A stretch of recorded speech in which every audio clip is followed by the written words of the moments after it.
Blessings to you all. Today is the observance day, so we'll be staying up a bit later than usual here, doing some meditation. It's also Tuesday, so we have a Q&A session now. Also, some sad news. One of the senior monks in Thailand just passed away today. A monk known as Lumpur Wiryang, who lived at Wat Dhamma Question the end of Sukhumvit Road in Bangkok. He was, if I remember right, he was over 100 years old, and one of the last remaining monks who actually lived and trained, if only for a short while, with Lumpur Man. And he has had a big influence on Buddhism in Thailand over many, many decades. Has students all over the world. He established many monasteries in Canada.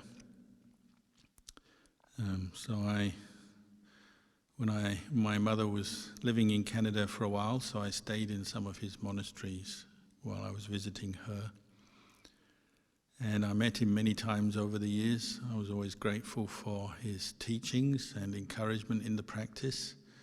He was a monk with great metta and wisdom, and always encouraging both Sangha and laity to practice the Dhamma.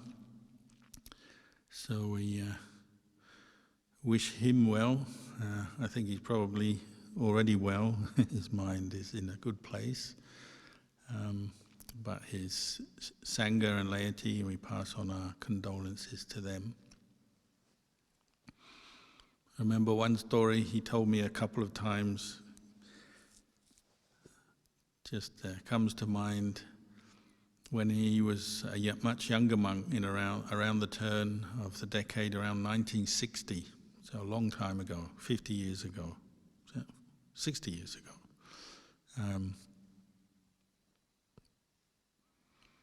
He was asked by a senior monk to take a group of young monks on Tudong, wandering in the forests of Thailand, and they went to the west of Bangkok, to Kanchanaburi province, which had a lot of good jungle in those days. It still does.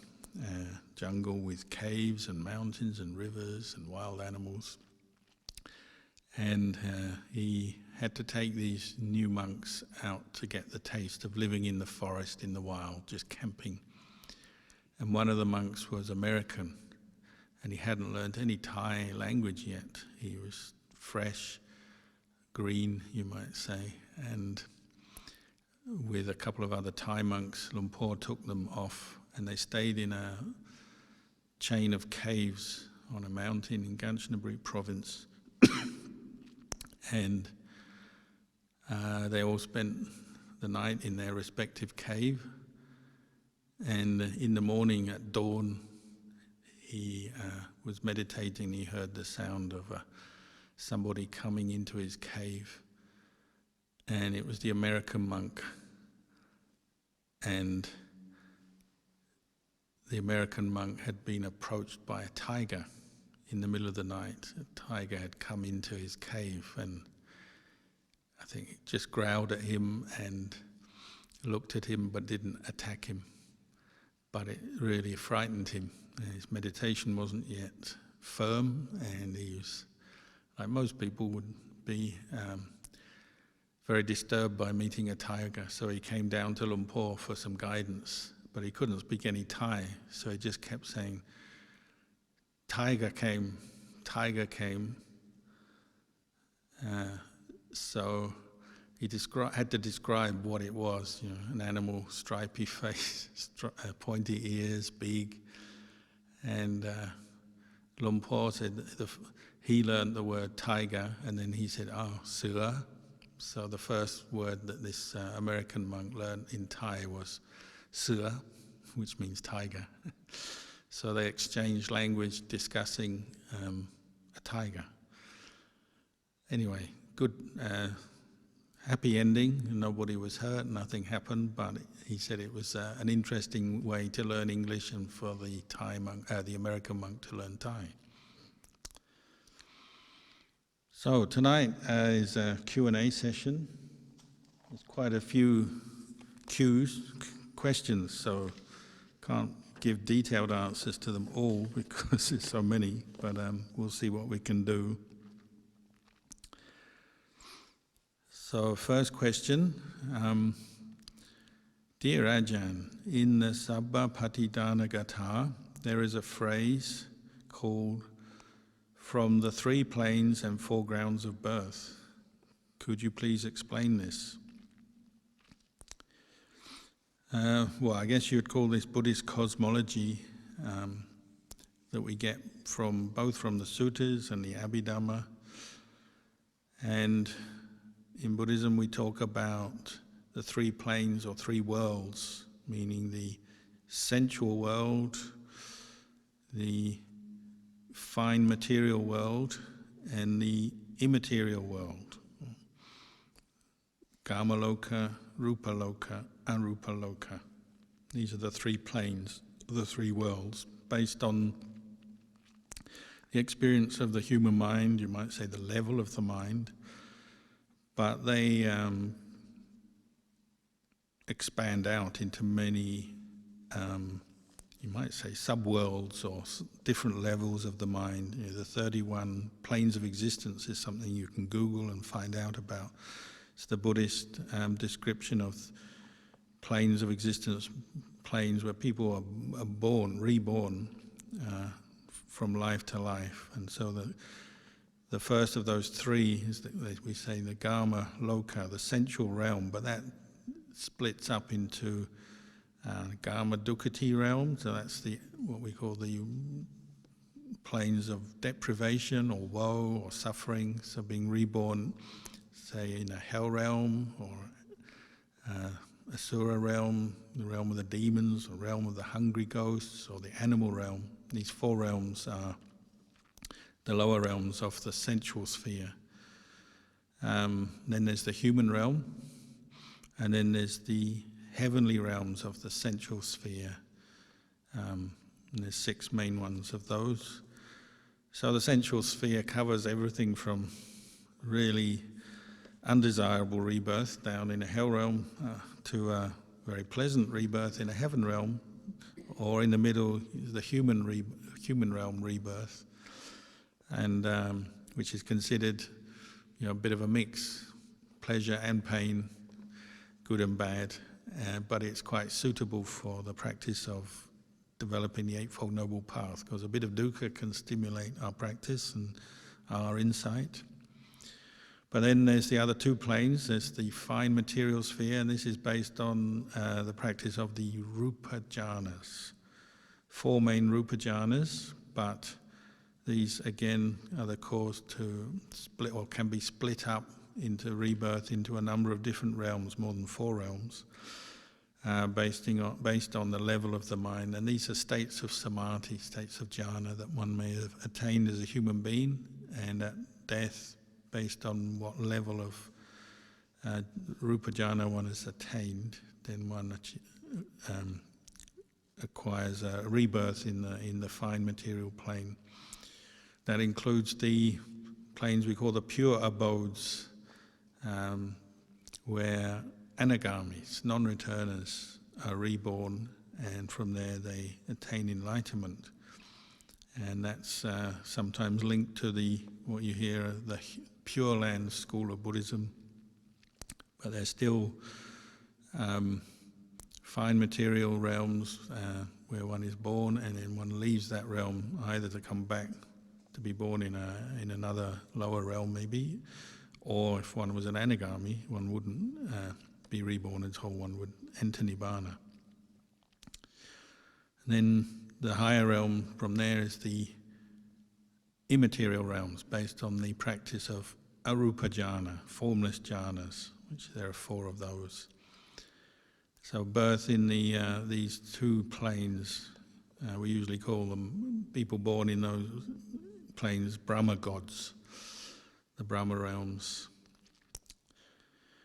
4 grounds of birth are the Buddhist description of the different kinds, forms of birth that beings take, either from a womb, like us, human beings, or from an egg, like a duck or a chicken, from moisture. So some beings arise out of moisture. I guess mostly it's kind of bugs and bacteria and things like that, but not totally those things. Other beings are born out of moisture as well. And then what we call Upapatika beings, all the beings born in these realms that you can't see and therefore you can't prove maybe scientifically, but they are spontaneous birth. So someone born in a heaven realm or a Brahma realm or in a hell realm, maybe, or a ghost realm, they have a spontaneous birth and they assume the form based on their karma. Animal realm, human realm will have more of these other kinds of birth, egg birth or womb birth or moisture birth. So if you want more details on this, again, you can study the Abhidhamma or some of the commentaries to the suttas. There's plenty to study, but we, for the purpose of this chant, it's just summarizing the different planes of existence.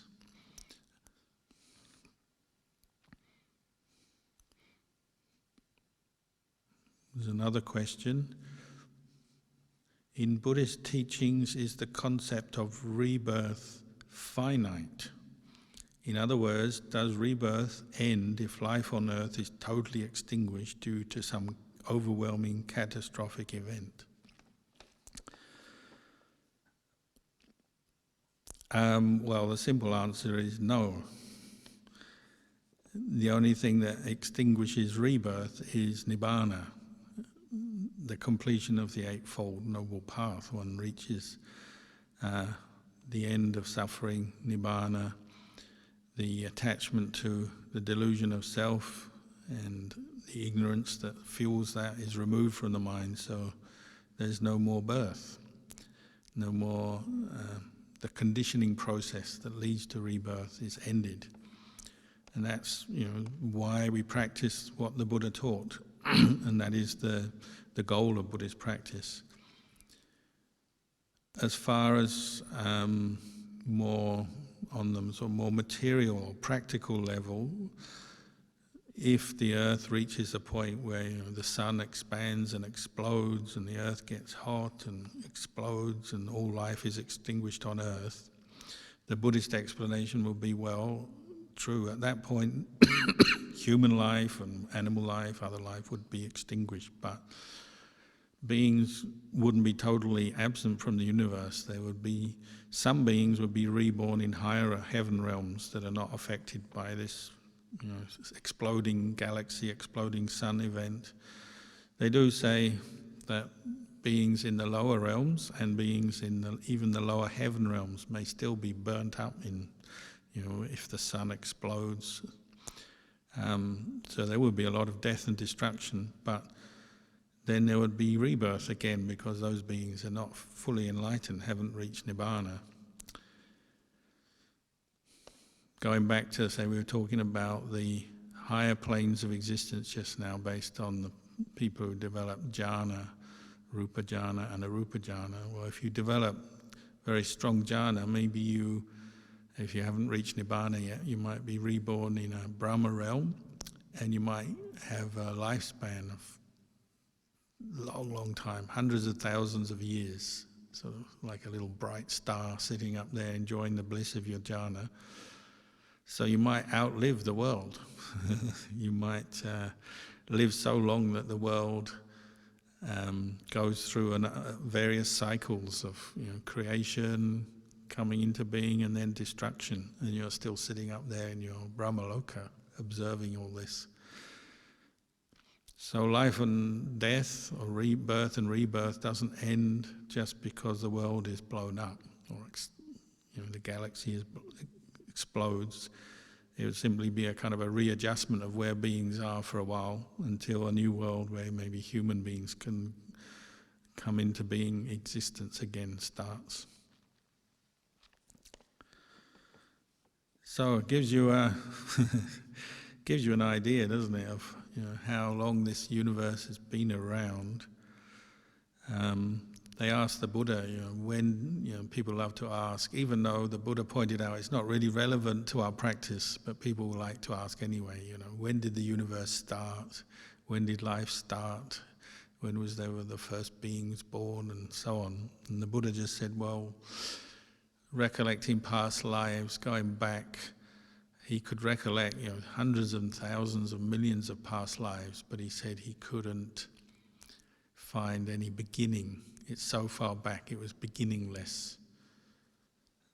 And you could say probably the same about the future. That we don't know the future yet because it hasn't happened, but you could say by reflecting on the past and the current state of existence, well, the future is going to be a continuation of what's going on. And unless somebody reaches Nibbana, developing the Eightfold Path, they're going to be subject to birth and death over and over again indefinitely. The only way out of the conveyor belt of samsara is through developing the path and reaching Nibbana.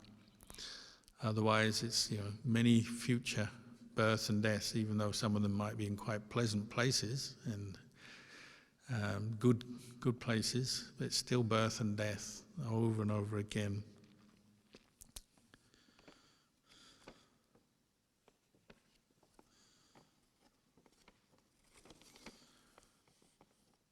So another question, could you kindly give an example of cause and conditions arising from any one of the 5 khandhas? Thank you. Well, the Buddha in his wisdom made things a little easy for us by giving us a lot of explanation and advice on how to contemplate our existence and experience as human beings, with the aim to help us free our minds from suffering and from the round of rebirth. So he used to talk about a human being as 5 khandhas, 5 groups or component parts, groups of experience. So first one is rupa khandha, form and feeling. The next ones are mental khandhas, mental groups. So there's feeling, perception, thought formations, and sense consciousness. And you could say these 5 khandhas which make up a human being, they're all the result of past causes and conditions. They're all the result of past karma. The fact that we are born is a result of past karma. We take birth in our mother's womb after conception, and then we're born as a baby. And one karma might be that we don't make it out. We die in the womb. Unfortunately, it happens. But if we are born, then the body we get is our rupa khandha. That's the result of past karma. But straight away, we're also experiencing fresh karma. It's hard to explain how a baby is making karma, but they are. Maybe a baby is a bit shy and doesn't cry enough, so it doesn't get enough food, so it doesn't grow very fast, perhaps, for example. But straight away we're making fresh karma. But how do we make fresh karma? Well, that's from the sankhara khandha, the 4th khandha, or the 3rd of the mental khandhas. The sankhara khandha means mental formations, volitions, intentional action. That's where we make karma. So it's both the result of past karma, so we're being affected by our past decisions and thought formations from the past, and we're also making fresh karma every moment through our life. Choices, decisions. And that starts from the moment we're here right through to the last day of our life. So the other khandhas, the form and then feeling, perception, sense consciousness, this is all the result of this is all resultant karma coming back to us all the time, being conditioned by the past. But the sankhara khandha is this mixture of being conditioned by the past, and it's where we're making fresh karma. So we say causes and conditions. Well, Sankhara Khandha, you're seeing that, why do you choose to meditate? Maybe you've noticed your mind is not that peaceful. You have stress, you have unhappiness. Maybe you have faith in the Buddha or a teacher, and you see, there's a way to improve things here. I want to learn to meditate. So that is an intention, that's your Sankhara Khandha, and that will lead on to skillful action maybe. Joining a meditation class, becoming a Buddhist monk or nun. That's all come from intention.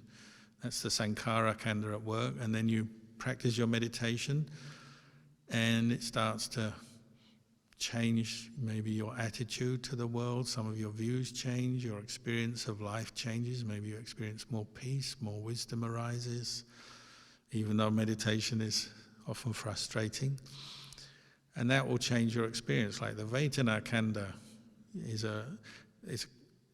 you're constantly experiencing things through your senses and then experiencing feeling, pleasant, unpleasant, neutral. So if you practice meditation, you may formerly have felt really stressed, mentally stressed. You had mental unpleasant feeling bothering you, getting you. You might have felt depressed, angry, unhappy, nervous, whatever in your life. And then you start meditating and some of that anxiety and unhappiness starts to fade. So your mental state changes. The way you think changes. The feeling you have in your mind changes for the better, hopefully. So that's karma producing its result mainly from the Sankhara Khandha, the mental intention you're developing the path of maybe sila, samadhi, panya.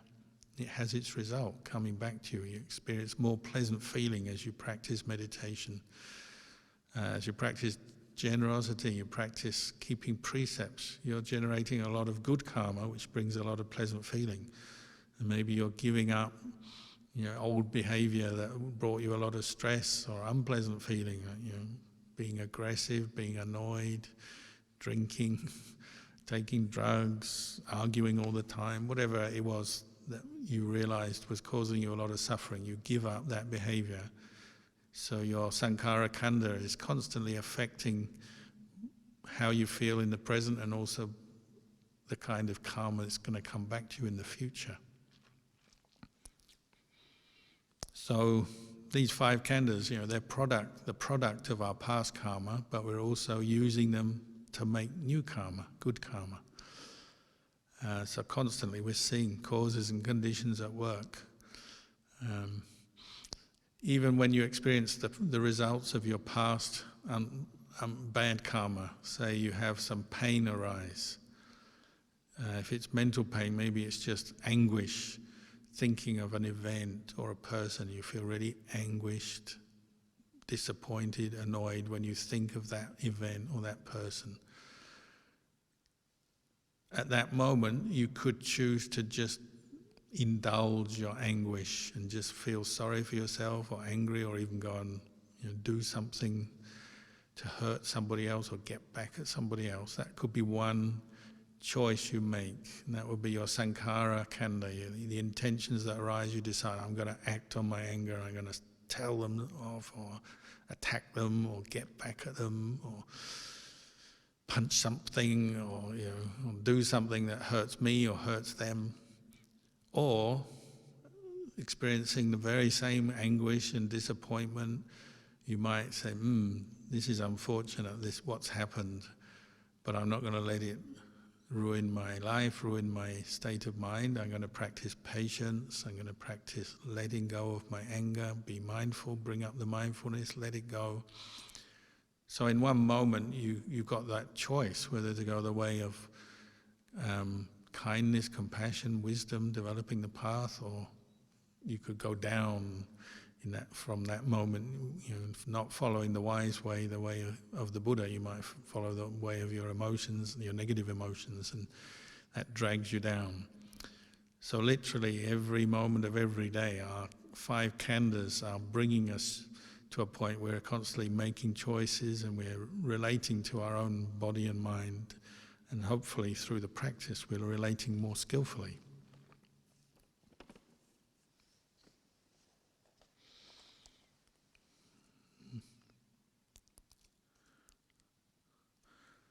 Dear Luang Por, during walking meditation, I seem to have more thoughts arising. Do I focus on Buddha, or if a Dhamma thought arises, do I stay in contemplation of the Dhamma? Yeah, if you can stay with your contemplation of the Dhamma, if it arises, and it might well arise from time to time, stay with that, develop it. If it's wholesome, it might be quite enjoyable to just consider a theme of Dhamma, and you're now directing your thought skillfully to contemplate, wisely reflect on some aspect of Dhamma. And that's all right. There's not much harm that will come from that. And especially if it arises naturally, because your mind settles down as you're walking. Maybe the first part of your walking meditation, your mind is not yet very peaceful, you're not very mindful, so there's a lot of distracting thoughts come up. That's quite normal. And you might use Buddha with the movement of the feet, focusing on the soles of your feet touching the ground. You might recite Buddha as a way to try and bring your attention to the present moment, establish mindfulness.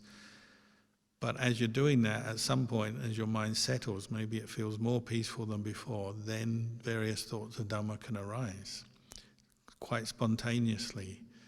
There's this good karma at work. You put in the effort to practice mindfulness and let go of distractions. Some of the good result of that is you may have a natural reflection on the Dhamma arise. So you may just think of some good things. Say maybe you think of your good fortune to be able to be meditating in the forest, to be in a position that you have time and the opportunity to practice. It's good. Or you may think of a teacher or think of the Buddha and just have joy reflecting on the qualities of the Buddha or the qualities of the Dhamma or the qualities of the Sangha. Or you may be investigating a particular Dhamma problem that's arisen. Maybe you've been craving something, but then you notice now your mind has become peaceful. That craving seems to have passed away, it's subsided. And you notice that and you think, only an hour ago I was really craving something, some food, or I really wanted to go to sleep, or I really wanted to talk to someone, but there was no one around. Now that craving has passed, you can see craving is impermanent and it changes. You don't have to follow it and hold on to it all the time. You can let it go and it just subsides. You may be investigating like that. You may be investigating the impermanence of your body or mental states. You may be contemplating dukkha, the nature of the unsatisfactory nature of your body or mental states, the world around you. Or you may be contemplating anatta, non-self. It may be quite naturally arises, the sense of attachment to the body and identification with your body and feelings. For a while that may subside, your mind becomes peaceful and you start looking at your body more as a collection of natural elements, but that sense of ownership disappears for a little while and you're noticing that and contemplating that. So contemplation of the Dhamma can certainly arise quite spontaneously, quite naturally, or sometimes we introduce it into our meditation. It depends on the situation. But it's quite all right to stay with such contemplation. Dear Luang Por, please kindly explain the difference between Chako, Patinisako and Muti. Thank you. Was it Chako, relinquishment, Patinisako, letting go, Muti, release? Is that right? I can't remember.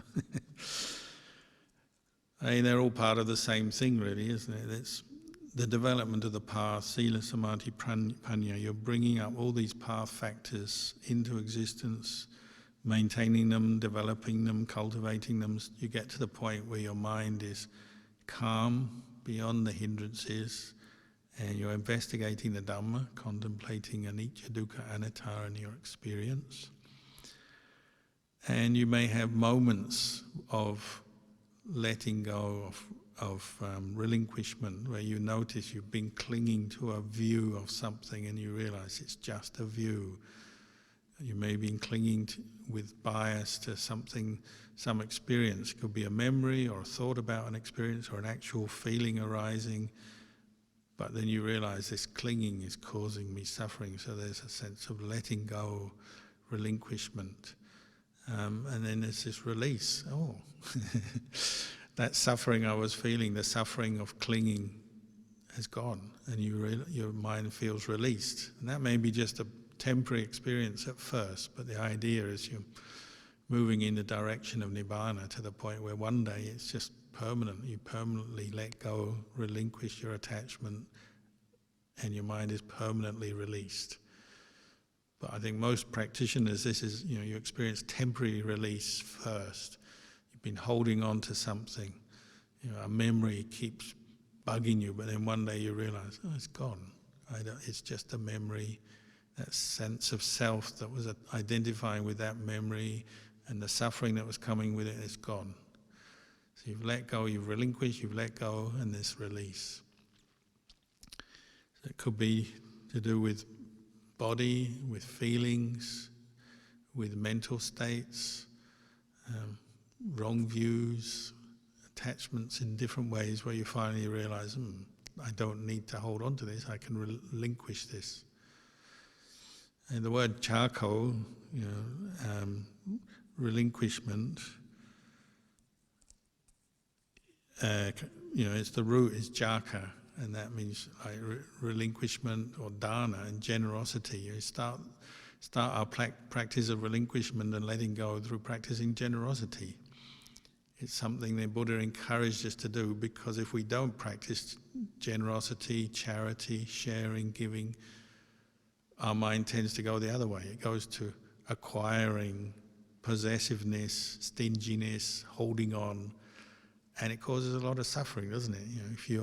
If you haven't developed much generosity or chaka in your life, then you're used to holding on, and you don't want anyone else to get it.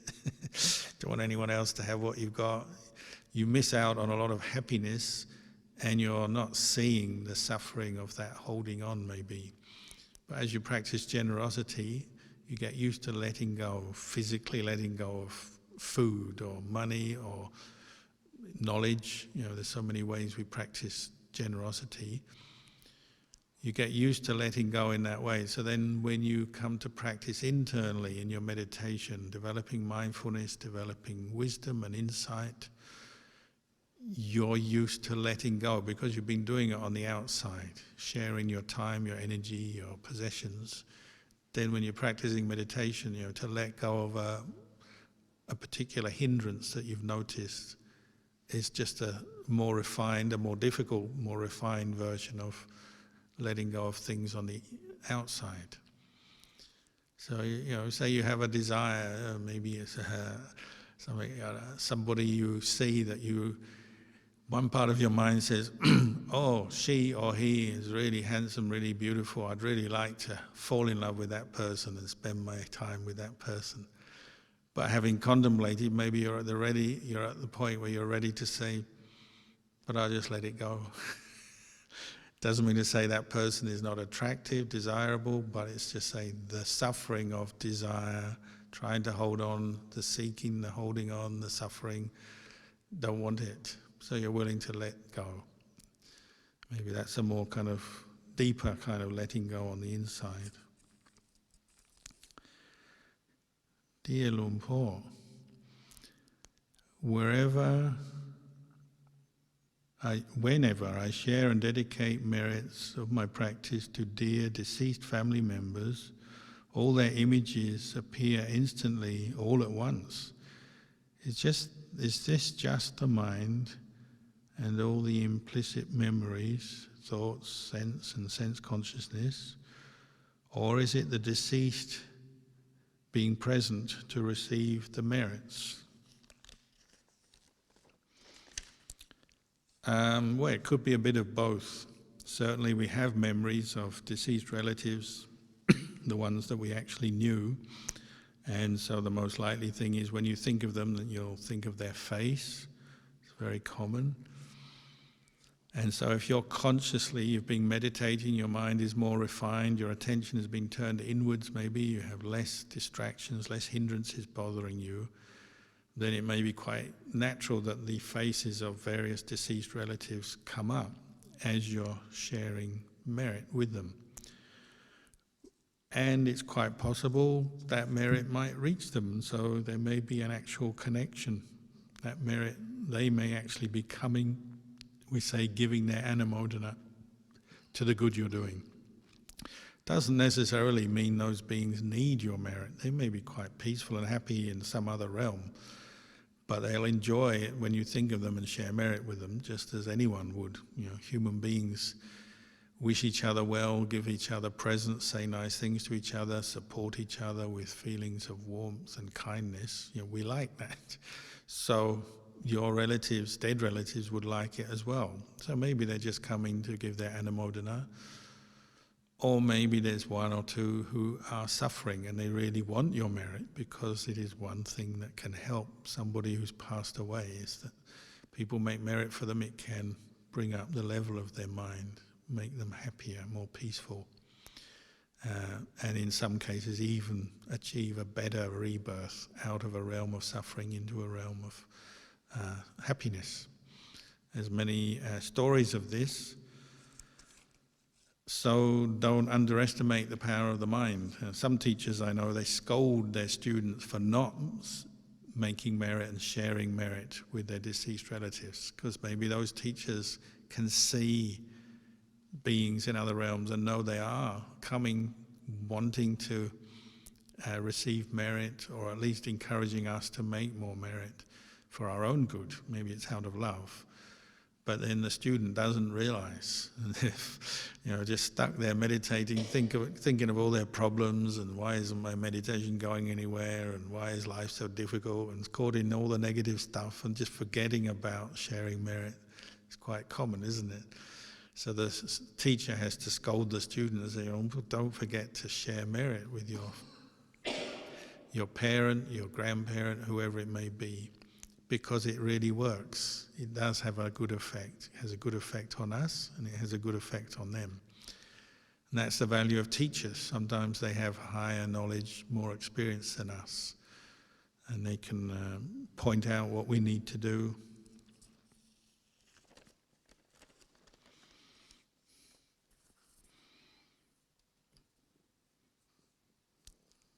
Dear Luang Por, can you please explain how to contemplate the four elements with respect to body sensations?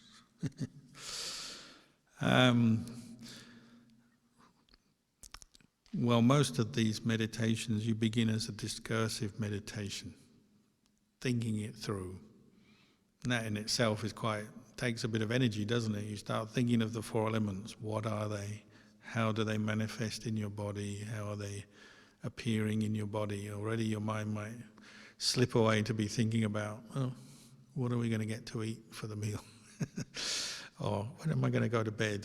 Or something, the hindrances will come in straight away, but you can train your mind in a discursive meditation first. Running through maybe a good way to do it, maybe you start going through the 32 parts of the body, dividing them into the parts that are more solid, so more closer to the earth element, even though each part of the body has a mixture of the four elements. But you might think of the solid parts first, so like hair of the head, nails, teeth, skin. Think of the liquid parts, and think of air, so the air element, the air that comes in through the nostrils and into the lungs, or through the mouth into the lungs, and then the oxygenation of the blood, how it goes around with cells around the whole body. And then you might think of temperature, heat, cooling, how your body gets hot. Say when you exercise, cools down, it's affected by the air temperature around you, and it's affected by food, it's affected by illness. If you get a virus or something, you might get a fever. So just discursive thinking, looking at your body and then dividing it into the four elements, visualizing them, understanding them a bit better, where they are, how they manifest. And you may also think about the four elements in terms of the three characteristics. So they're impermanent. When they come together, they're there for a while. They pass on. Every day you're eating food. You are breathing oxygen in every moment. You're breathing out carbon dioxide every moment. You're eating food, drinking. You're also defecating, urinating. You're sweating. There's a movement and a change going on in your body all the time. And that's these four elements changing around. And because of that change, they're suffering. Because your body never feels at ease all the time. We do get bodily sensations. We get pleasure, we get pain, we get some very kind of refined pleasures, some very coarse pleasures, some very fleeting moments of pain, some very deep kind of feelings of pain, discomfort. At any part of the body can, different sensations arise. Some of them are very obviously connected to something, like you sit for a while and your leg starts to hurt. Or sometimes you're just sitting there and you get a strange piercing pain in some part of your body and there's no obvious reason why that should happen. But just contemplating this in terms of elements and seeing how elements interact with each other, they are impermanent, they're unsatisfactory, they're subject to change, subject to generation, and they're not self. Your air, the air that comes into your body, oxygenates your blood, keeps you alive. You don't own, it's not a self, it's just air, oxygen molecules that you breathe in. We talk about this a lot, how we, well, maybe one day the world's air will get so bad that we will be buying and selling air, fresh air. I mean, already when people are ill, they have oxygen, don't they? But one day maybe we'll have our own little oxygen container. We have to go to the shop and get it refilled because the pollution is so bad. And we'll take control of air. This is my air. Already countries do this, don't they? Say that you're entering our airspace. But it's just air. Nobody owns it, but we say, my air. Or we fight over water. The sea, which is the water element, countries say that you're entering our territorial waters. If you don't have any business, get out, or show us your passport, or do this, do that, because you're in our territorial waters. But it's just water. I'm from the UK, so now the UK are arguing with the European community over who can fish where. Or China is coming to fish near Australia, everyone's getting worried. You're entering our waters. And sometimes people even have a war, don't they, over water. They say, your ship came into our water, and then we send a rocket or a missile at their ship because you entered our water. But the water is just water. You ask the sailors on those ships, okay, so where does your water start and ours stop? When they start looking at maps, but the actual water they don't know. So elements are like that, and nobody owns them. They're impermanent, they're unsatisfactory, they're not self. And that applies internally, externally. So practice this as a discursive meditation first to become more familiar, and then reduce it down. So if you're saying bodily sensations, well, as a bodily sensation arises, establish mindfulness, observe what's going on. Maybe it's a gurgling stomach, maybe it's a tickle in your nose, maybe it's a bit of vibration in your muscle somewhere, or maybe it's full-on pain. But try to establish mindfulness and reflect on it as an anicca, dukkha, anatta. It's a combination of elements. Break it down, analyze it down, and the more you can do this and the more you can maintain singleness of mind, mindfulness, samadhi, then you move from doing it as a discursive meditation to observing on a more deeper level, maybe with no verbalization going on in the mind. It's just knowing sensations, as impermanent, as not self. So there's plenty of scope there to develop that meditation.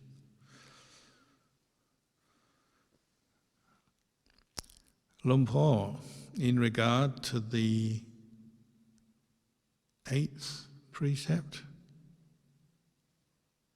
fourth precept, to not tell lies, is telling a white lie considered breaking the precept, even if the intention is not to hurt others. For example, if someone asked, "Do you find my food tasty?" and you reply by stating yes, even though you didn't like the taste of the food. Oh, if you're a monk, it's easy. You just say, "Oh, there were just sensations arising and passing away." You don't have to say they were tasty or not tasty. You don't have to tell a lie. You just say, "Oh, it's just sensations. There was tasting." Tasting arose, tasting passed away. That's the whole good part about being a monk. You can talk about the Dhamma. You say everything is impermanent and everything is not self. So there is no person, there's no food, there's no one offering the food.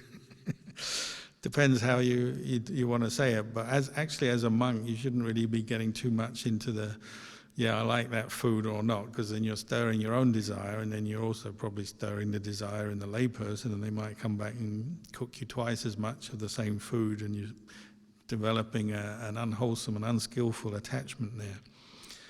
So try to maintain equanimity in your own practice, and then learn to speak wisely, and you don't have to say yes or no to whether you found it tasty or not. You could just say, "Oh, I appreciate you put a lot of effort into cooking that food," and it allows the monks to practice on for the rest of the day. We're so grateful that you support us. And you can say, "Oh, the food, it tastes beautiful in the Dhamma because you offered it with true faith. That food has become something beautiful." And you take it beyond just the mere sensuality of whether it tastes nice or not. And it's pretty subjective, isn't it? One kind of food will taste nice to somebody and not nice to another. It may depend on where you were born in the world and what your mum gave you when you were a kid or whatever. It's pretty subjective. But yes, you shouldn't tell lies, white lies. If you're a Dhamma practitioner, you learn to speak skillfully, because the white lie can catch you out.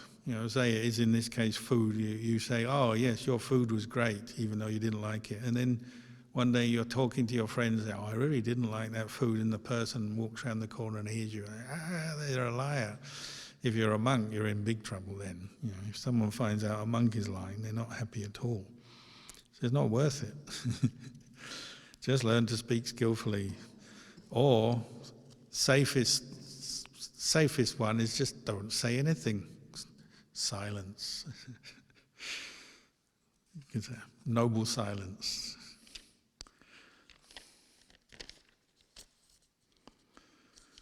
One funny thing, when you become a monk, all kinds of food and drink that you never used to be interested in becomes interesting, because basically you're happy to get anything.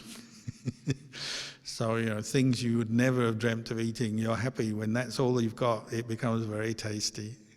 So you look at how many monks eat plain chocolate, dark chocolate. As a layperson, they never used to eat it. And then they become a monk and they find out, we can eat dark chocolate in the evening. Suddenly they all become connoisseurs of dark chocolate. Or it could be anything, rice or certain vegetables or certain dishes, never used to touch, but then you become a monk. It's like, this is good. I once had to do an experiment, because one year I did 3 months of just eating plain rice, because that's mainly what you got on alms round in Thailand, in the poorer villages, and you didn't get much food. So I was eating plain rice. It's amazing how the human mind works. You're eating plain rice every day, but you're getting it from a number of different households. So then, even then, it becomes an issue in your mind. It's like, this house, they always make sure the rice is warm and soft, so they offer it and it stays soft in your bowl. When you come to eat it, it's very pleasant.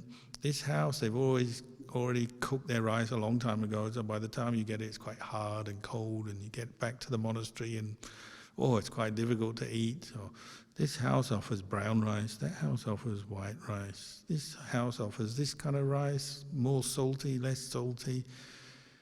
Just rice can become a big kind of thing in your mind, I like this, I don't like that. It's just rice, it's all rice, but every household's rice is going to be different, isn't it?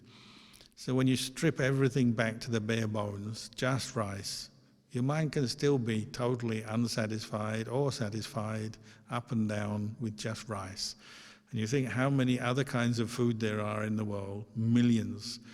So be careful, food can be a big trap for the mind. You spend all your time thinking about it, comparing, liking it and disliking it. It's just the four elements again, isn't it? It's just get it in the stomach to give you enough energy to practice for a day and night. I think this is the last question. Dear Lumpur, can you talk about dependent origination? Oh, so this is the last question. Gone right to the heart of the Buddhist teachings, the one that is hardest to understand. Maybe that's a good place to start talking about it. You probably know from the life of the Buddha was once talking about dependent origination, and his assistant, Venerable Ananda, said, wow, this dependent origination is a really deep, profound teaching, but I understand it. I understand it really well. So, I'm happy that I understand it so well. It's not actually that hard, maybe, to understand. And the Buddha said, "Oh, don't speak like that, Ananda.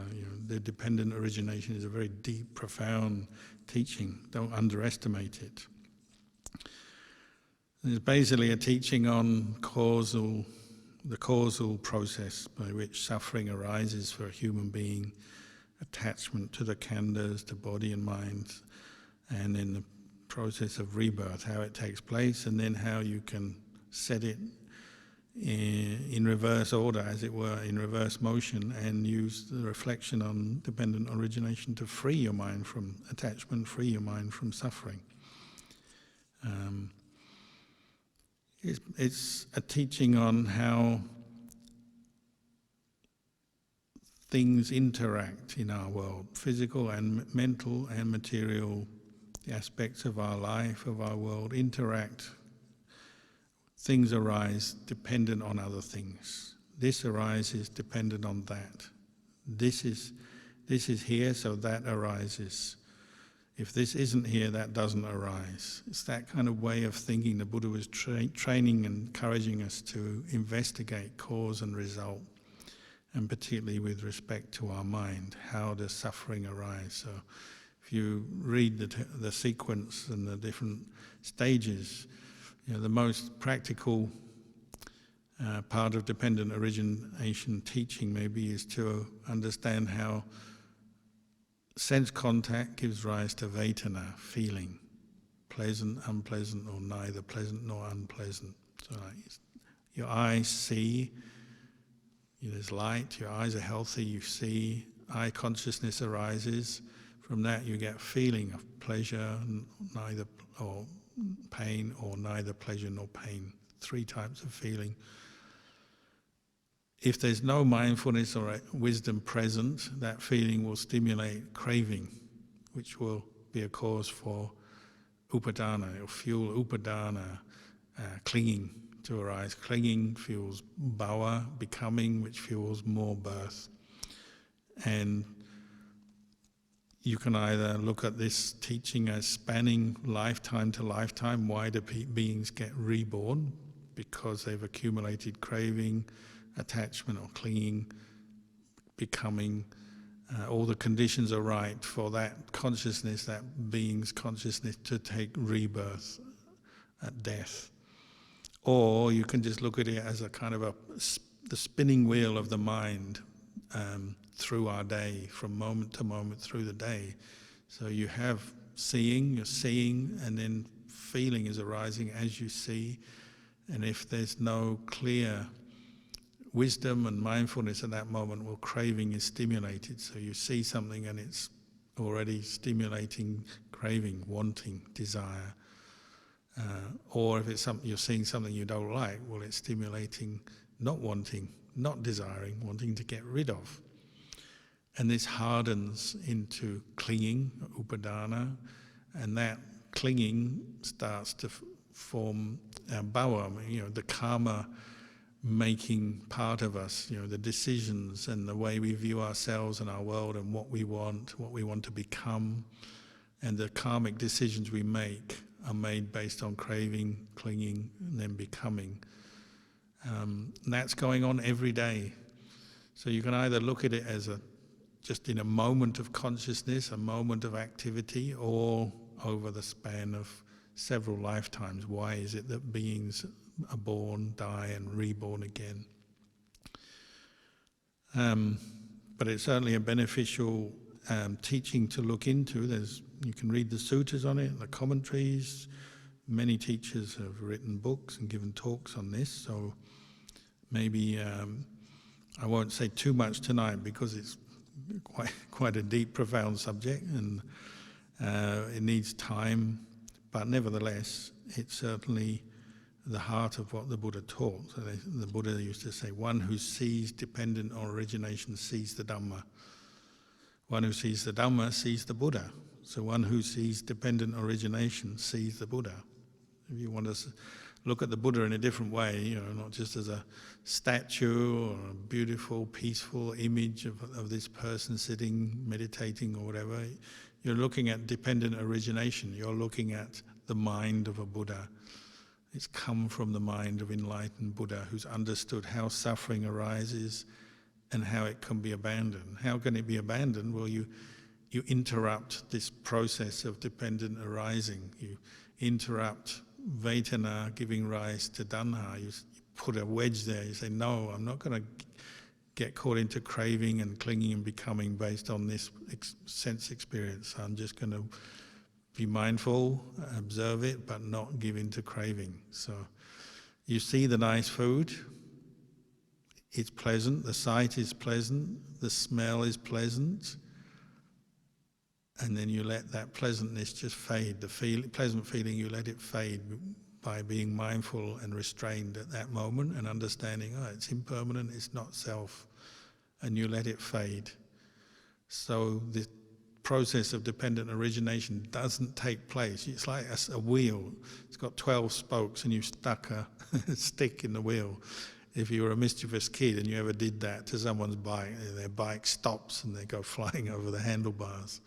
It's like that. You stick mindfulness and wisdom at that moment where Vedana is about to give rise to craving, and you're interrupting that process. You're undermining craving, stopping craving from happening. And if craving isn't happening, well, upadana isn't being fueled by that process either. The whole process changes.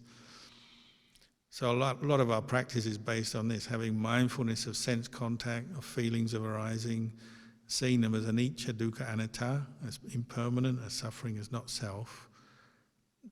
Whenever you do that, you start to feel more peaceful. And that's the reward. That's why we do it. If you can let go of a little bit of craving, you feel a little bit more peaceful. Your mind is brighter. You're changing the conditioning nature of your mind. You're interrupting the dependent origination process and now sending it backwards, going towards cessation, the ending of suffering. So maybe it's just a thought, I want that. You see the nice food, I want that. But you have enough mindfulness and wisdom at that moment to say, okay, I may eat it because I need to eat something. Or you may say, no, I've got too much craving for this, and you just let it go. You ignore that very thing that your mind was saying, I want that. You say, no, don't need it. I've got enough food over here, I don't need that. So practitioners are often teaching themselves like this, teaching wherever craving is arising, they're often quite strict with themselves. I knew one monk, he said he'd walk out the monastery every morning on alms round. If he had the thought, what food am I going to get today? Which you could imagine, if you only eat one meal a day, it's quite a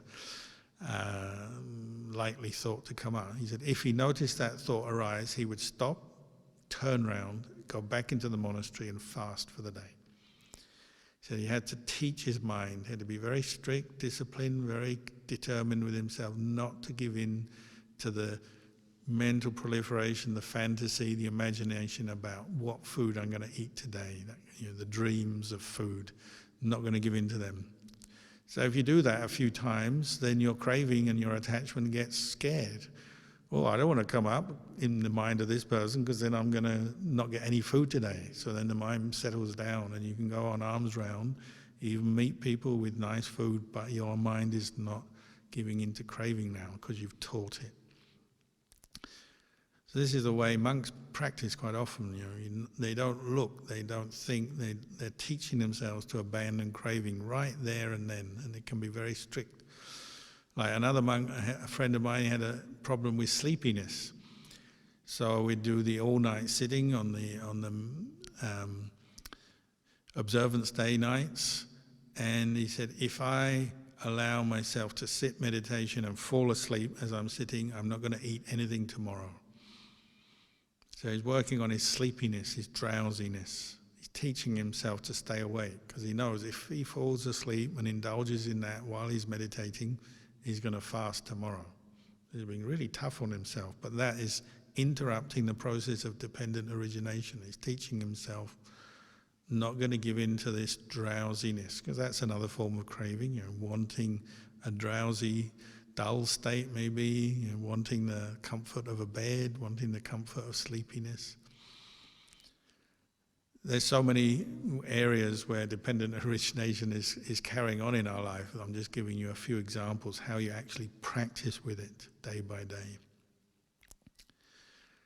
So maybe it's something to think about, read up on, and then see if you can start to observe it taking place in your mind, in your day, and then you start to apply mindfulness and wisdom to dealing with craving, clinging, becoming, rebirth. Ajahn Chah sometimes used to say, where your craving arises, that's where you're going to be reborn. So anything you notice, craving coming up in your mind, wanting something, that you're heading towards more rebirth. You start dreaming, I'd like a nice holiday in this place, in that place. That's craving. If Ajahn Chah knew you were doing that, he'd say, you're going to be reborn there. Because you're giving into the craving. That's dependent origination taking place at that time. You have to interrupt it. And of course, not many people want to do that. Who wants to give up their dreams of a holiday? But if you really want to train your mind, that's what you have to do. So, I've probably talked enough for the moment. We'll end the Q&A session there for now, but we can always talk again another day. And for now, we'll just wish you all good health, peaceful mind, and may the blessings of the Triple Gem guide you, protect you.